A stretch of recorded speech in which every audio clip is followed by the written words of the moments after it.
Buenas, mi nombre es Miguel Hernal, pertenezco a la Universidad Fermín Toro, Facultad de Ingeniería, Cabudare, Estado Lara. Hoy les voy a hablar sobre la transmisión de datos. Primero tenemos el índice, reseña histórica, organizaciones para la transmisión de información, conceptos básicos, objetivo de la transmisión de datos, comparativa entre las señales analógicas y digitales, comunicaciones locales y remotas, transmisión de datos, modo de transmisión de datos, transmisión asíncrona, transmisión síncrona, modos de comunicación, comprensión de datos, sistema de control y detención de errores. Introducción. El hombre siempre se ha comunicado de una forma u otra. El proceso de comunicación ha ido creciendo y mejorando los mecanismos utilizados hasta llegar a lo que hoy conocemos y utilizamos. El desarrollo de la tecnología y su integración con las telecomunicaciones ha desarrollado nuevas formas de comunicación, surgiendo muchos medios de comunicación y la transmisión de información de forma rápida y segura, así como los tipos de transmisión de datos, en serie o paralelo, es decir, la forma en que la información va a ser transmitida existiendo un emisor, un receptor y el canal de información, los cuales van a hacer posible que este proceso se lleve a cabo. Los modos de transmisión son un elemento muy importante en el área de las telecomunicaciones, ya que de ellas se va a depender la forma en que la información será transmitida.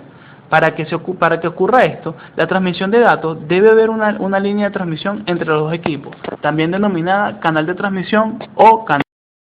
Estos canales de transmisión están compuestos por varios segmentos que permiten la circulación de los datos en forma de ondas electromagnéticas, eléctricas, luz y hasta ondas acústicas. Es de hecho un fenómeno de vibración que se propaga a través de un medio físico. El objetivo de la transmisión de datos es la transmisión de información entre dos o más puntos.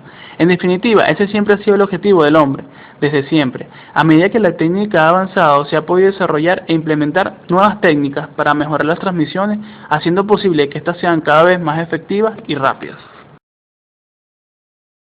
Reseña histórica. Una de las formas de comunicación más antiguas son los sonidos producidos por los animales y los seres humanos mediante las cuerdas vocales. Según esto, el modo de transmisión sería el aire. También existe la vista, por medio de señas como antorchas que utilizaban los griegos antes de Jesucristo. De esta manera, eran capaces de representar las letras de su alfabeto. No obstante, tuvieron que pasar muchos siglos para que apareciese la primera técnica de transmisión de información, tal y como la entendemos hoy. Entre 1753 y 1910 existieron varios personajes como Charles Morrison, que desarrolló un sistema de transmisión eléctrica que utilizaba un alambre para representar cada letra del alfabeto. Samuel Morse, quien inventó el telégrafo, y en 1844 se envió el primer telegrama. En 1876 aparece la primera comunicación analógica, cuando Alexander Graham Bell inventó el teléfono, y en 1910 empezaron pruebas de transmisión de radio. Entre 1927 y 1962 comienza la televisión pública en Inglaterra y 3 años más tarde en Estados Unidos, y hubo que esperar hasta 1960 para que se hicieran las primeras retransmisiones vía satélite, y en 1962 fue la primera vez que un satélite sirvió para retransmitir una señal televisiva. Los años 70 vieron el nacimiento de la revolución de las comunicaciones por ordenador, dando lugar a disciplinas totalmente nuevas. La década de los 80 representó el crecimiento de las comunicaciones personales, telefonía celular, sistema de paginación, etc. Todo esto ha seguido un crecimiento exponencial que llevará a que antes de finales de la década de los 90 prácticamente todos dispongamos de un teléfono celular. Organizaciones para la transmisión de información. A continuación se van a dar los nombres y principales objetivos de algunos de los numerosos organismos que intervienen en el desarrollo de las normas y estándares de las comunicaciones. Primeramente tenemos la Comisión Federal de Comunicaciones, FCC. Es la comisión norteamericana responsable de la regulación de las comunicaciones interestatales de radio, televisión, telégrafo y teléfono, así como las comunicaciones con el resto del mundo. Seguidamente tenemos la Sociedad de Comunicación vía Satélite, mejor conocido como COMSAT. El Congreso de los Estados Unidos de Norteamérica creó el COMSAT mediante el Acta de Comunicaciones en 1962, con el propósito de coordinar y promover las comunicaciones vía satélites entre Estados Unidos, y actúa como representante de Estados Unidos en el mismo campo. Intelsat, Organización Internacional de Telecomunicaciones vía Satélite, es una organización de más de 100 países. Su propósito es compartir el desarrollo y el uso de los sistemas vía satélite. También tenemos el I2T y el I2R, antes conocido como CCITT, Comité Consultivo Internacional de Telegrafía y Telefonía. Es un organismo de normalización dependiente de la Unión Internacional de Telecomunicaciones. También tenemos la Organización de Normalización, mejor conocido como ISO. Es una organización formada por los comités nacionales de normalización de cada país miembro. Suele trabajar de forma coordinada con la ITU en los temas comunes junto con ANSI. También tenemos ANSI, el Instituto Nacional Americano de Normalización. Es la organización normalizada de los Estados Unidos y es miembro de la ISO. Desarrolla normas y acepta propuestas de otras organizaciones de los Estados Unidos. También tenemos conocimiento de DIN, que es una organización alemana. También está la ELENOR. Antes de conocer lo que es la transmisión de datos, debemos conocer algunos conceptos básicos. Información, constituido por un grupo de datos ya supervisados y ordenados, que sirven para construir un mensaje basado en un cierto fenómeno o ente. Comunicación, es la actividad asociada con el intercambio o distribución de información. Puede ser direccional o bidireccional. Las telecomunicaciones es toda transmisión, emisión o recepción de signos de señales, es decir, toda comunicación a distancia. Y redes de ordenadores, que es un conjunto de equipos informáticos y software conectados entre sí por medio de dispositivos físicos que envían y reciben impulsos eléctricos. Objetivo de transmisión de datos: reducir tiempo y esfuerzo, aumentar la velocidad de entrega de información, reducir costos de operación, aumentar la capacidad de organizaciones a un costo incremental razonable, aumentar la calidad y cantidad de información. Comparativa entre señales analógicas y digitales. Señal analógica. Es un tipo de señal generada por algún tipo de fenómeno electromagnético y que puede verse como una forma de onda que toma un continuo de valores de amplitud y periodo en cualquier momento de un intervalo de tiempo. La señal digital es un tipo de señal también generada por algún tipo de fenómeno electromagnético. En cada signo que codifica, el contenido de la señal puede ser analizado en términos de algunas magnitudes que representan valores específicos, en lugar de valores dentro de un cierto rango como hacia la analógica. Ventajas y desventajas de las señales analógicas y digitales. Ventajas: cuando una señal digital es atenuada o experimenta perturbaciones leves, puede ser reconstruida y aplicada mediante sistemas de generación de señales. Cuenta con un sistema de detección y corrección de errores que se utilizan cuando la señal llega al receptor. La facilidad para el procesamiento de la señal: cualquier operación es fácilmente realizable a través de cualquier software. La señal digital permite la multigeneración infinita sin pérdidas de calidad. ¿Cuáles son las desventajas? Se necesita una conversión analógica a digital previa y una decodificación posteriormente en el momento de la recepción. La transmisión de las señales digitales requiere una sincronización precisa entre los tiempos de reloj del transmisor con respecto a los del receptor. Un desfase cambia la señal recibida con respecto a lo que fue transmitida. Si se utiliza una compresión con pérdida, sería imposible reconstruir una señal idéntica, original, pero sí una parecida dependiendo del muestreo tomado en la conversión de analógico a digital. Comunicaciones locales y remotas. Transmisión de datos local. También denominado en planta, las distancias son pequeñas. En este caso es la propia organización, una empresa, la universidad, una casa, etc., la que constituye las líneas de comunicación. Por otro lado, tenemos la transmisión de datos remota. La distancia entre los equipos que se requiere comunicar es mucho mayor. Es necesario acceder a las líneas de telecomunicaciones para que se realice. Normalmente se accede a las líneas proporcionadas por los servicios telefónicos. Transmisión de datos. Es la acción de cruzar datos a través de un medio de telecomunicaciones, desde un lugar en que son originados hasta otro en el que son recibidos. Una de las definiciones más comunes de la transmisión de información es que consiste en el movimiento de información codificada de un punto a otro, mediante las señales eléctricas, ópticas o electro-ópticas y electromagnéticas. Existen unos modos de transmisión. Cuando hablamos de modo de transmisión, decimos que se refiere al número de unidades de información, en este caso bits, elementales que se pueden traducir simultáneamente a través de los canales de comunicación. De hecho, los procesadores nunca procesan un solo bit al mismo tiempo. Generalmente son capaces de proporcionar o procesar varios. La mayoría de las veces son 8 bits, que es equivalente a un byte, y que por este motivo las conexiones básicas de un equipo son conexiones paralelas. La comunicación en los medios informáticos se realiza de dos maneras, en paralelo y en serie. La transmisión en paralelo: todos los bits se transmiten simultáneamente, existiendo luego un tiempo antes de la transmisión del siguiente bloque. Este tipo de transmisión tiene lugar en el interior de una máquina o entre máquinas cuando la distancia es muy corta.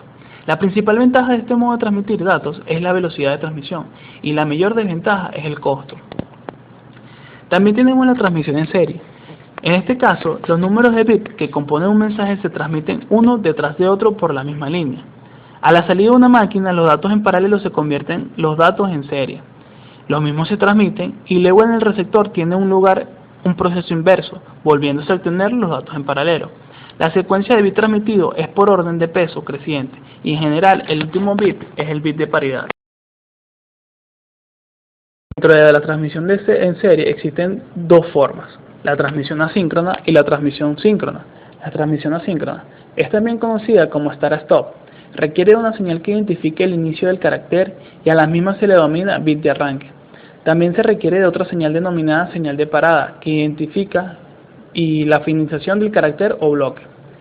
En la transmisión asíncrona es el emisor el que decide cuándo se envía el mensaje de datos a través de la red. En una red asíncrona, el receptor por lo consiguiente no sabe exactamente cuándo recibe un mensaje.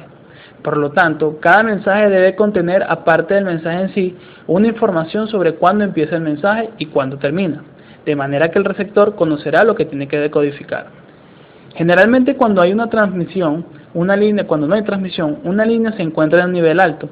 Tanto el transmisor como el receptor saben cuándo es la cantidad de bits que compone el carácter. Los bits de parada son una manera de fijar que delimita la cantidad de bits del carácter y cuando se transmite un conjunto de caracteres. Luego de los bits de parada existe un bit de arranque entre los distintos caracteres. Características de las transmisiones asíncronas.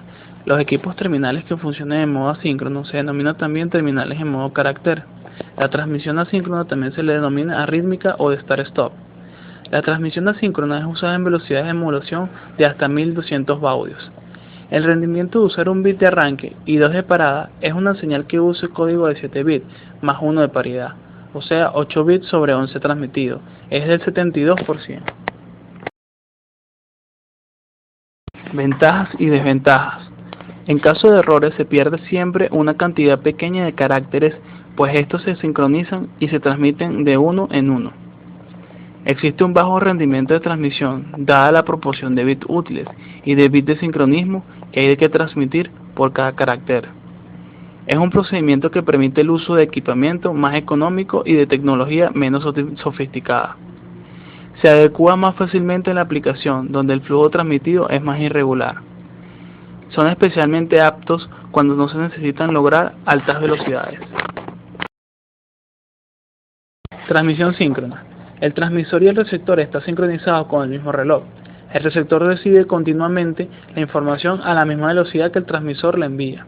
Es por este motivo que el receptor y el transmisor están sincronizados a la misma velocidad. Además, se inserta información suplementaria para garantizar que no se produzcan errores durante la transmisión. En el transcurso de la transmisión síncrona, los bits se envían sucesivamente sin que exista una separación entre cada carácter. Por eso es necesario insertar elementos de sincronización.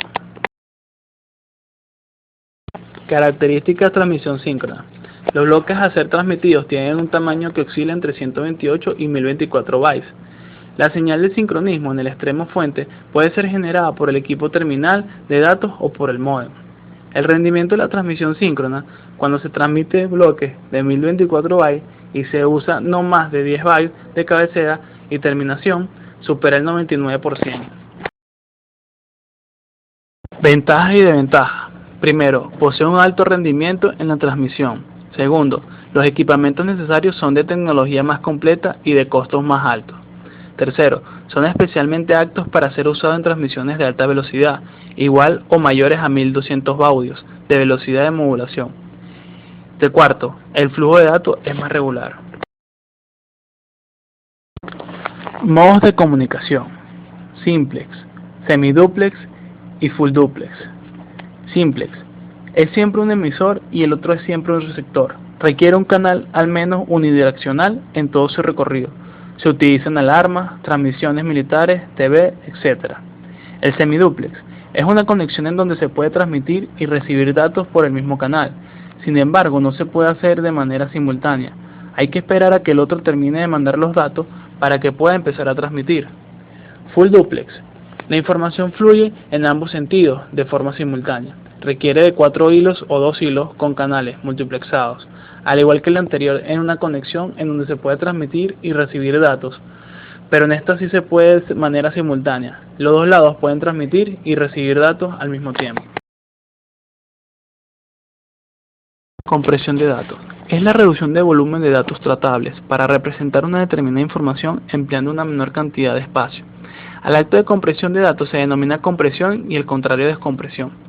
El espacio que ocupa una información codificada, datos, señal, digital, etc., sin compresión, es el cociente entre la frecuencia de muestreo y la resolución. Por tanto, cuantos más bits se empleen, mayor será el tamaño del archivo. No obstante, la resolución viene impuesta por el sistema digital con que se trabaja y no se puede alterar el número de bits a voluntad.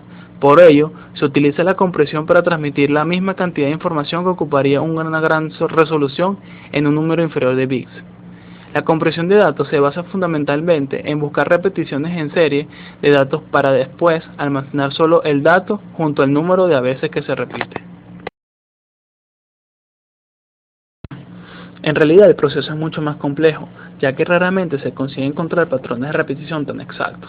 A la hora de hablar de compresión hay que tener presente dos conceptos: redundancia y entropía. Redundancia son datos que son repetitivos o previsibles.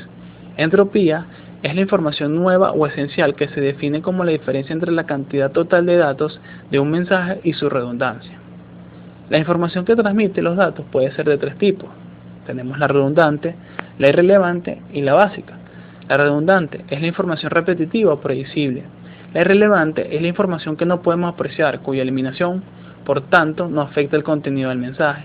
Y la básica es la que no es ni redundante ni irrelevante, la que debe ser transmitida para que pueda construir una señal o reconstruirla.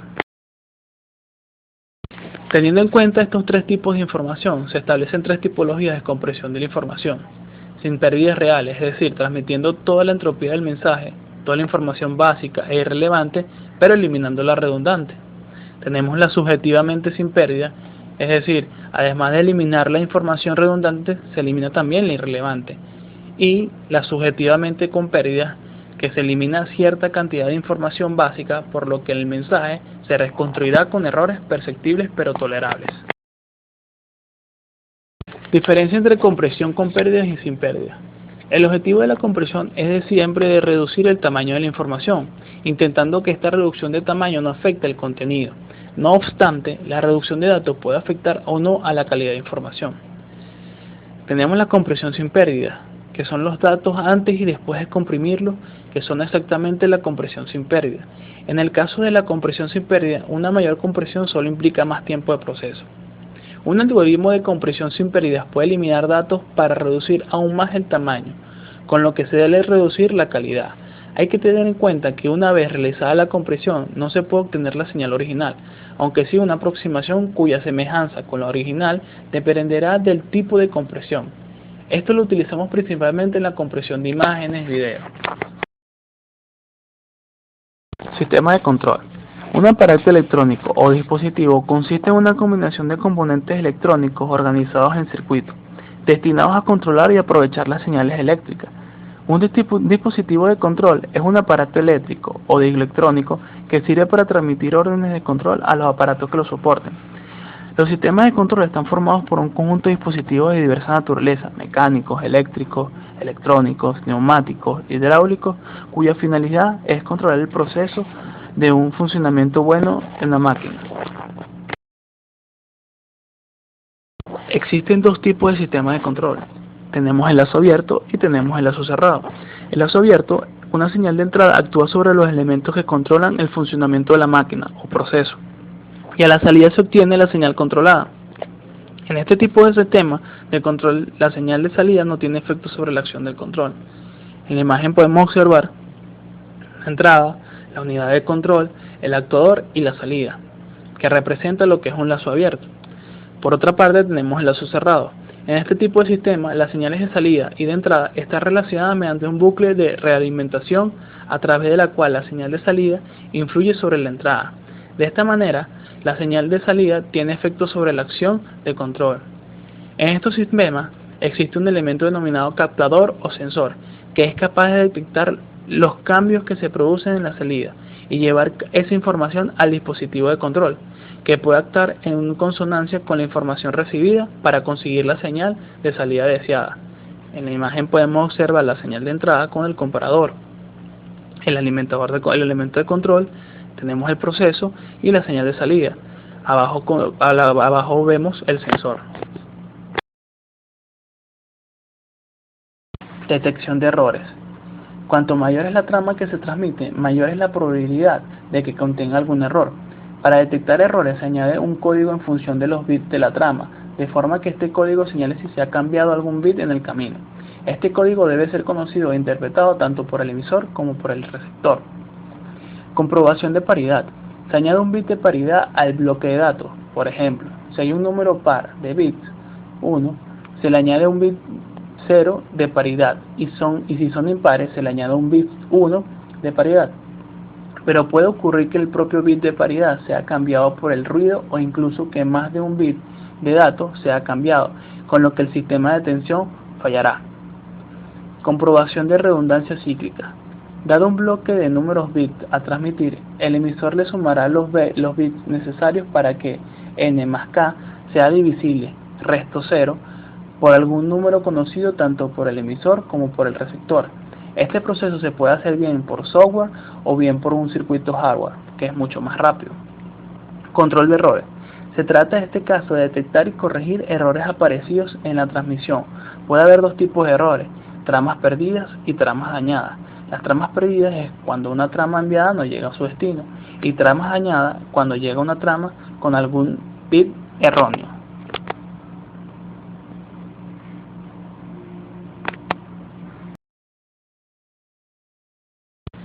Conclusiones. Los medios de transmisión de datos juegan un papel importante dentro del manejo de las comunicaciones, siendo ellos los determinantes de su buen o mal funcionamiento. Por otro lado, no siempre lo más costoso es justamente lo adecuado para montar cualquier tipo de red. Se debe tener en cuenta los beneficios frente a la inversión. Además, cada tipo de medio está hecho a la medida del tamaño de la red en construcción. Y aunque alguna opción sea más atractiva que otra, no siempre significa que realmente cumpla con todo su potencial. Con respecto a los modos de transmisión, dejamos claros cuáles son las principales diferencias. La transmisión asíncrona tiene su existencia de base de tiempo igual en receptor entre transmisor. En cambio, el síncrono es base de tiempo común para todos los elementos. Los asíncronos usan una velocidad baja de 1200 bits por segundo y tienen menos eficacia en línea. Y los síncronos, los datos se agrupan en bloques o tramas y pueden ser orientados a bits o caracteres.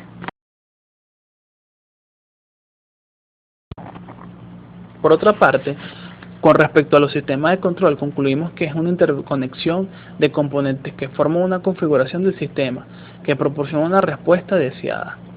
La base para el análisis de un sistema es el fundamento proporcionado por la teoría de los sistemas lineales, que suponen una relación entre causa y efecto para sus componentes.